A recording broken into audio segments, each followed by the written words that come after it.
আসসালামু আলাইকুম। Doctor consultancy থেকে আমি আসাদুল্লাহ টিভি.ভিডিও ইউটিউব চ্যানেল থেকে আসাদুল্লাহ কনসালটেন্ট আছি তোমাদের সাথে এমবিবিএস ফোর্থ ইয়ার। আজকে প্রকাশিত হয়ে গেল প্রাইভেট মেডিকেল কলেজের মেধা ও অসচ্ছল কোটার ফার্স্ট ওয়েটিং লিস্ট। বুঝতে পারছো? তোমাদেরকে বলে রাখি যে প্রথম যে মেডিকেল অ্যাডমিশন মানে প্রাইভেট মেডিকেল কলেজের মেধা অসচ্ছল কোটার লিস্টটা প্রকাশ হয়েছিল মনে আছে 10 তারিখের মানে মার্চের 10 মানে এপ্রিলের 10 তারিখে। হ্যাঁ, তখন ওইটার ভাইবা টাইবা অলরেডি সম্পূর্ণ হয়ে গেছে, সব মেডিকেল কলেজের চান্স পেয়ে গেছে, যারা যারা ভাইবা নিচ্ছে কাগজপত্র ঠিকঠাক আছে, যাদেরকে চান্স দেওয়ার যোগ্য ওরা চান্স পেয়ে গেছে। তারপরেও আমি বলছি যে আবার একটা লিস্ট প্রকাশ করবে যাদের নাম আসেনি, একদম ডাক পাওনি, SMS পাওনি, PDF এর নাম টাম ছিল না, সেটাই আজকে প্রকাশিত হয়ে গেল। ওই PDF এ ওই লিস্টে প্রথম দাপে কি করছে জানো, মানে 330 জন ডাক পাইছিল। বুঝতে পারছো? 330 জন ডাক পাইছিল। সিটও কিন্তু আছে কত, 330টা। 5% মেধা অসচ্ছল কোটায় পুরো বাংলাদেশের 67টা মেডিকেল কলেজের মধ্যে 5% সিট আছে 330 জন। ঠিক 330 জন ডাক পাইছে। কিন্তু প্রশ্নটা হলো 330 জন তো আর চান্স পাবে না। অনেকে কাগজপত্র ঠিকঠাক থাকবে না, অনেকে ডকুমেন্ট দেখাতে পারবে না, তো ওদেরকে নিবেও না। তো এরকম প্রায় 100 জনের মতো আগে মেসেজ দিচ্ছে, যাদের পজিশন 5 থেকে নিয়ে 7000 সিরিয়াল মধ্যে, কিন্তু ওদের মেসেজ আসেনি, ডাকও পাওনি। তাহলে এখন কি ঘটনা ঘটছে, যাদের ভাইবা নেওয়া টেয়ার যাদের চান্স পাওয়ার পাইছে, তারপরে দেখা গেল যে সিট ফাঁকা আছে অনেক। কয়টা মেডিকেল কলেজে সিট ফাঁকা আছে? 67টা মেডিকেল কলেজ থেকে। 67টা মেডিকেল কলেজ থেকে 35টা মেডিকেল কলেজে এখনো মেধা অসচ্ছল কোটা মোটামুটি সিট ফাঁকা আছে, 1টা 2টা 3টা 4টা এরকম। বুঝতে পারছো? তার মানে 32টা মেডিকেল কলেজের মেধা অসচ্ছল কোটার সিট ফিল আপ হয়ে গেছে। এই লিস্টটা আমি হিসাব করে দেখলাম 35টা মেডিকেল কলেজ আছে, তার মানে এই 35টা মেডিকেল কলেজে সিট ফাঁকা আছে। হয়তো কোনোটাতে 1টা সিট, কোনোটাতে 2টা, কোনোটাতে 3টা সিট ফাঁকা আছে। তো সুতরাং এই 35টা মেডিকেল কলেজের জন্য প্রতিযোগিতায় দাঁড়াইছে কতজন? 130 জনকে ডাকছে। আমরা এখন দেখলাম যে প্রথম ওয়েটিং এর মধ্যে 330 জন পর্যন্ত নিছে।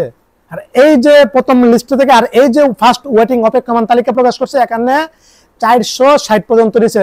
তার মানে 130 জন ডাক পাইছে নতুন করে। বিষয়টা তো এটাই। বুঝতে 160 জনের মতো ডাক পাইছে নতুন করে। বুঝতে পারছো? তো 160 না 130 জনে ডাক পাইছে নতুন করে। তো 130 জন থেকে সর্বোচ্চ ধরো হয়তো 50-60টা সিট ফাঁকা আছে। বুঝতে পারছো? এখন কিন্তু একটা প্রতিযোগিতা আছে। কোনো মেডিকেল কলেজে দেখবা যে 5 জনকে ডাকাইছে, হয়তো নিবে 1 জন। কোনো মেডিকেল কলেজে 10 জনকে ডাকাইছে, হয়তো নিবে 2 জন। কোনো মেডিকেল কলেজে হয়তো 1 জনকে ডাকাইছে, নিবে 1 জন। বিষয় হচ্ছে এরকম। বুঝতে পারছো? তো কয়টা সিট ফাঁকা আছে এটা তো জানি না, তবে ওই যাদের ডাকছে এখান থেকে মোটামুটি ওই মেডিকেল কলেজে যতটা সিট ফাঁকা আছে এতজনকে নিবে। প্রতিযোগিতা বেশি থাকবে, ধরে রাখো যে 4 গুণ প্রতিযোগিতা থাকবে। বুঝতে পারছো? তো যাও। তো এখন তাহলে তোমার করণীয় কি?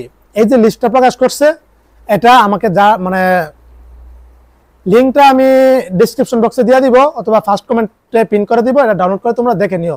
কিন্তু বিষয় হচ্ছে যে এটা আসলে লিক হয়েছে। এখানে স্টুডেন্টদের নাম্বার আছে, এগুলি কি করবে? এই জিনিসটা আমি আগে বলছি, এগুলি কেন লিক হয় আমি জানি না। এগুলি হয়তো যারা কর্তৃপক্ষ আছে এই পিডিএফটা কলেজের কাছে যাবে অথবা ওয়েবসাইটে জাস্ট শুধু রুলগুলি প্রকাশ করবে।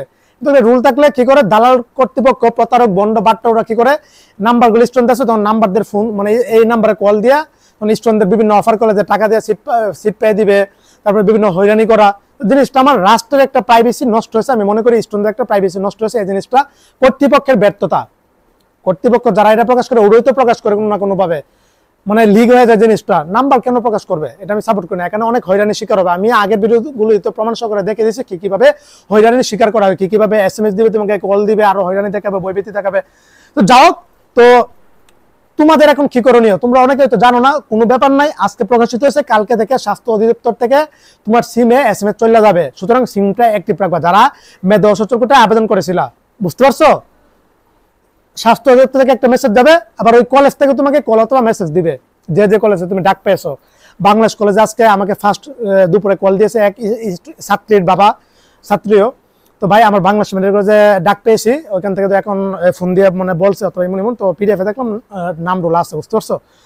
তো বিষয় হলো যে এটা ভাগ্যের বিষয়। আর আমি বলছি এখানে সবাই কিন্তু চান্স পাবে না, তো এখান থেকে অনেকে বাতিল যাবা। তো যারা চান্স পেয়েছো আমিও বলছি লিস্ট আবার প্রকাশ করবে, তোমাদেরও চান্স পাবে। যাদের SMS আসেনি, নাম আসেনি, এখন ইনশাল্লাহ চান্স হয়ে যাবে। তো এখন তোমার করণীয় কি? দ্রুত, অতি দ্রুত কালকে যারা চান্স হয়েছে আগামীকাল থেকেই কাগজপত্রগুলি রেডি করো। কি কি কাগজপত্র রেডি করবা? 1টা 2টা ভিডিও না, 60-70টার কন্টেন্ট দিয়েছি।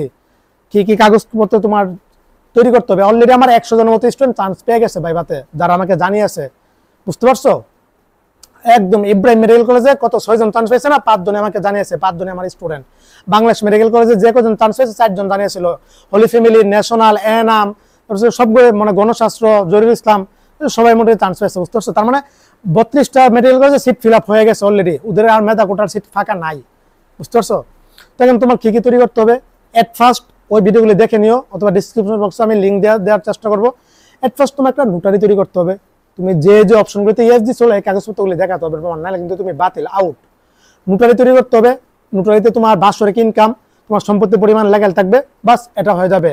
টিসিপি কার্ডে যদি ইয়েস দিয়ে দাও তাহলে টিসিপি কার্ডের প্রত্যয়নপত্র দেখাতে হবে, স্থাবর সম্পত্তির ভূমির প্রত্যয়নপত্র দেখাতে হবে। তোমার বাবা যদি বিজনেসম্যান হয়ে যাবে, কৃষক হয়ে থাকে, তাহলে ওই বিজনেসের ট্রেড লাইসেন্স দেখাতে হবে। কৃষক হয়ে থাকলে কৃষকের কার্ড দেখাতে হবে। যদি এতিম প্রতিবন্ধীর অপশন ইয়েস দিয়ে থাকে তাহলে এতিম প্রতিবন্ধীর ভাতা যে পাও, তোমার মা বাবার মধ্যে বিচ্ছেদ, ওইগুলি কাগজপত্রগুলি দেখাতে হবে। 17 থেকে 20 গ্রেডে চাকরিজীবী যে করে, যে যেখানে কাজ করে, সরকারি, বেসরকারি, আধা সরকারি, সেখানে একটা প্রত্যয়নপত্র দেখাতে হবে। খালাস, কাগজপত্রগুলি তৈরি করো সুন্দরভাবে। বুঝতে সমস্যা হলে স্যাম্পল ডকুমেন্ট আগের ভিডিওগুলিতে দেখিয়ে দিছি, অনেক আগে, 2-3 মাস আগে, এগুলি দেখে নাও, কোনো সমস্যা নাই। অনেকে চান্স পাবা ইনশাল্লাহ, এখানে যাদের নাম আছে অনেকে চান্স পাবা, অজস্র জন চান্স পাবা, কোনো সমস্যা নাই, বুঝতে পারছো? আগে বলছি এটা লিস্ট দিতে পারে, অবশ্যই দিয়েছে, যা বলে তা সত্য হয়, বুঝতে পারছো?